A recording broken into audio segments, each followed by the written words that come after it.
गांधी जी के हत्यारों के साथ, आरएसएस के आइडियोलॉजी के साथ चले गए और वो अन्याय के साथ गए। ललन सिंह वो कुर्बानी देने वाले लोग हैं। सत्ता भोगी लोग, सत्ता नहीं मिलेगी तो पगला जाएंगे, परेशान हो जाएंगे। हमारे स्टेट की अपनी अपनी अलग सामाजिक संरचना है, उसकी पॉलिटिकल स्थिति अलग अलग है। ये नहीं कि गांधी को सुबह में दिखाया और शाम को तोप करके और गोडसे करने लगे। और आप देख रहे हैं न्यूज़ फॉर नेशन में आपके साथ तबजीत सिंह। बिहार में अब एनडीए की सरकार बन गई है।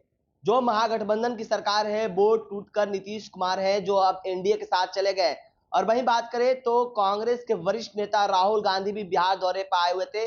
भारत जोड़ो न्याय यात्रा पर इसी बात करने के लिए हमारे साथ है कांग्रेस के विधायक दल के नेता है डॉक्टर शकील अहमद खान। कैसे देख रहे हैं, अब आप लोगों की सरकार बिहार से चली गई है? मैं घटनाक्रम को साक्षी प्रत्यक्ष देखता रहा हूं, क्योंकि हम सब लोग तो राहुल गांधी जी की भारत जोड़ो न्याय यात्रा की तैयारी के सिलसिले में लगे हुए थे और पटना की घटनाक्रम को देख रहे थे। हंसी भी आ रही थी कि कैसे कैसे बयानात फिर आने लगे, कैसे कैसे लोग इधर से उधर जाने लगे, कैसे कैसे लोग पानी पी पी करके बड़का झूठा पार्टी मर जाएंगे कहीं नहीं जाएंगे ऐसा बोलने वाले लोग। और एक पार्लियामेंटेरियन है लोकसभा के, वो कैसा कैसा बयान, वो तो अमित शाह जी को ही डांट रहे थे, हड़का रहे थे पार्लियामेंट में। सबका चोला चोगा बदलते हुए देखा कि गांधी जी के हत्यारों के साथ, आरएसएस के आइडियोलॉजी के साथ चले गए और वो अन्याय के साथ गए हैं। वो कौन सा अन्याय है? पिछले 10 सालों में युवाओं पे जो अन्याय हुआ है, महिलाओं पे जो अन्याय हुआ है, जो वित्त में अन्याय हुआ है, जो अन्याय आर्थिक स्थिति में अन्याय हुआ है, जो गरीबों, दलितों, पिछड़ों के ऊपर अन्याय हुआ है, और जिस तरह से देश के आपसी भाईचारे को तोड़ने वाली ताकत ने अपना सर उभारा है, उनके साथ चले गए। अफसोस आता, हंसी आता है। लेकिन जिस तरह से राहुल गांधी जब बिहार दौरे पर आए हुए थे तो उन्होंने जाति आधारित जनगणना को लेकर कहा था कि हमारे दबाव में किया गया। लेकिन जो जदयू के पूर्व राष्ट्रीय अध्यक्ष ललन सिंह, उन्होंने काफी कटाक्ष किया है राहुल गांधी पर। देखिए, वो तो बेपेंदी को कुछ पता है, उनको कुछ मालूम है कि सामाजिक न्याय क्या होता है। सामाजिक न्याय के लिए कभी लड़े हैं क्या? उनके दिल से, अंदर से पूछिए कि वो क्या है, कुछ रहा है उनका? पार्लियामेंट में कभी कुछ बोलते हैं, कभी कुछ बोलते हैं। जहां थे वहां कैसे उनको निकाल दिया गया तुरंत, अब फिर अपना बोल रहे हैं, उससे क्या हो जाएगा? उनकी स्थिति क्या है? वो है कौन? क्या पूर्व राष्ट्रीय अध्यक्ष रह चुके हैं। उनका सामाजिक आधार क्या है? क्या आधार है उनका? इसलिए उनको अपने गिरेबान में झांकना चाहिए। और ये परपंच फैलाते हैं, उनकी बड़ी कोशिश रहती है इधर तोड़ो उधर जोड़ो। ये प्रयास उन्होंने 2016 में भी किया था और कांग्रेस पार्टी के 27 एमएलए थे, तो एक वो गद्दार को लेकर तो चले गए थे, एक भी एमएलए गया था। ये सब उनका प्रयास रहता है। अब फिर अगर उनके नेता कुछ बोलेंगे कि नहीं आप दाहिना चलो, फिर दाहिना चलेंगे, बाएं चलो बाएं चलेंगे।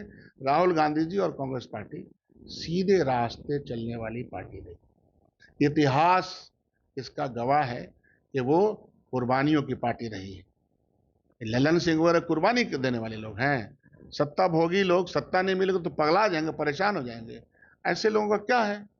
इसलिए आप लोग इंडिया अलायंस बनाए थे एनडीए को हराने के लिए, उसके सूत्रधार रहे नीतीश कुमार, अब तो वो एनडीए में चले गए। मैंने कभी इनकार नहीं किया।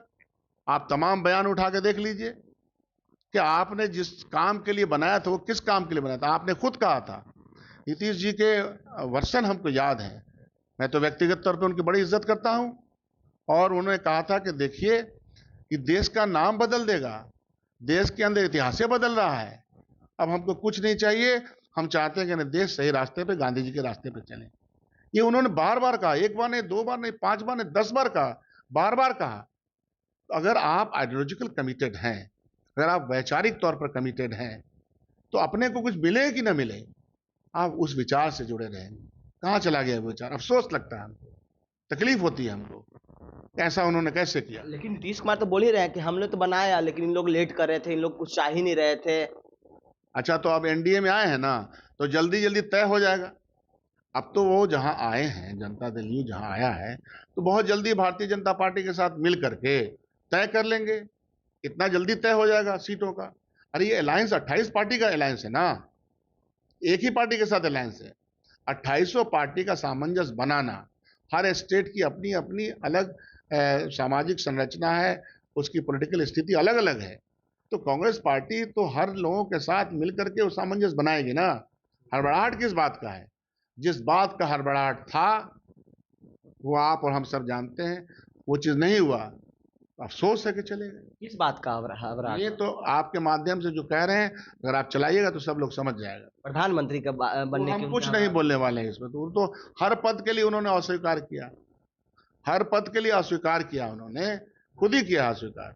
सवाल उसका नहीं है, सवाल वो गए हैं गोडसेवादियों के साथ। सबसे बड़ा सवाल है इतिहास में आदमी अल्टीमेटली किसके साथ रहता है, किस विचारधारा के साथ रहता है। लेकिन अब जदयू के तमाम नेता हैं जो कांग्रेस में हमलावर हैं, संजय झा हो, ललन सिंह हो, क्या क्या बोल रहे हैं आप तो देख ही रहे होंगे बिहार उनके में। हमले से कांग्रेस पार्टी न झुकी है, न सीधे रास्ते को तय कर दिया। और राहुल गांधी की लीडरशिप चल रही है। खड़गे जी महान दलित नेता हम कहते हैं उनको, और अपने पूरे काल में जिन्होंने दलितों के लिए, वंचितों के लिए, समाज के हाशिए पे खड़े रहने वाले लोगों के लिए अपनी बातें रखी हैं, ऐसे व्यक्तियों के हाथों में कांग्रेस पार्टी है।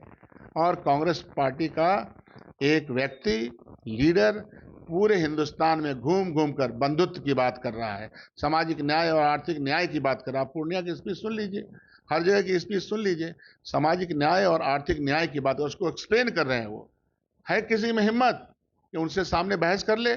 आप सिर्फ आंकड़ों में देखते हो कितना जीते कितना हुए, तो जीतेंगे तो वही हुआ ना, हाथी मरा भी तो 1.25 लाख का, ये कहते हैं लोग।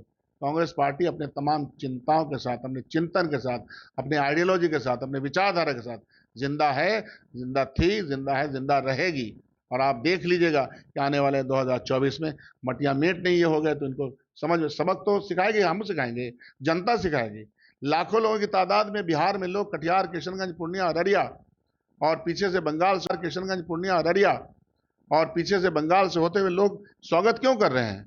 अगर उनसे किसी को तकलीफ होती, चीयर क्यों कर रहे हैं, तालियां क्यों बजा रहे हैं, उनके लिए निछावर क्यों कर रहे हैं? सुबह के 5 बजे जाड़े की कपकपाहट जाड़े में है किसी नेता में हिम्मत? लेकिन जदयू के नेता तो कह रहे हैं कि अभी चुनाव है 2024 का, राहुल गांधी पद यात्रा कर रहे हैं, उनको चुनाव की तैयारी करने से वो पद डिक्टेशन यात्रा लेंगे? जनता दल यू भारतीय जनता पार्टी किसी और से डिक्टेशन लेंगे कि हमको क्या करना नहीं करना है? उनके डिक्टेशन की बुनियाद पे हम लोग हैं?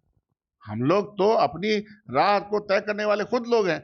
हम ये चाहते हैं कि इस देश में जो समान विचारधारा के लोग हैं, जो सही माने में गांधी के विचारधारा के लोग हैं, ये नहीं कि गांधी को सुबह में दिखाया और शाम को तोप करके और गोडसे करने लगे। ऐसे लोगों के साथ नहीं, जो सही माने में है उनके साथ सामंजस्य बनाकर देश की जनता के हक में आगे बढ़ रहे हैं राहुल गांधी, उनके विचार और कांग्रेस पार्टी। झारखंड के मुख्यमंत्री हेमंत सोरेन को जिस तरह से ईडी ने गिरफ्तार किया, उसको कैसे देख रहे हैं? ईडी की अब कहीं ना कहीं जो विपक्ष के नेताओं पर तभी भाजपा में आज ज्वाइन कर लें, वॉशिंग मशीन वाला मामला हो जाएगा। तुरंत वो मुख्यमंत्री बहाल होंगे, तुरंत देश में सबसे ईमानदार लोग होंगे। हेमंत बिश्व शर्मा का क्या हाल हुआ था, बंगाल के कई मंत्रियों का क्या हाल हुआ था? तो दबिश की पॉलिटिक्स चल रही, कल को हमारे ऊपर आ सकते हैं कोई भी इल्जाम लगा करके। तो इल्जामात की दुनिया लगाओ, तंत्र का इस्तेमाल करो। जनता कब तक बर्दाश्त करेगी इसको? जनता उबल रही है। क्या कुछ कर रहे थे कांग्रेस के विधायक दल के नेता डॉक्टर शकील अहमद खान, आपने सुना। इस तमाम खबरों को न्यूज़ पॉइंट के साथ नमस्कार।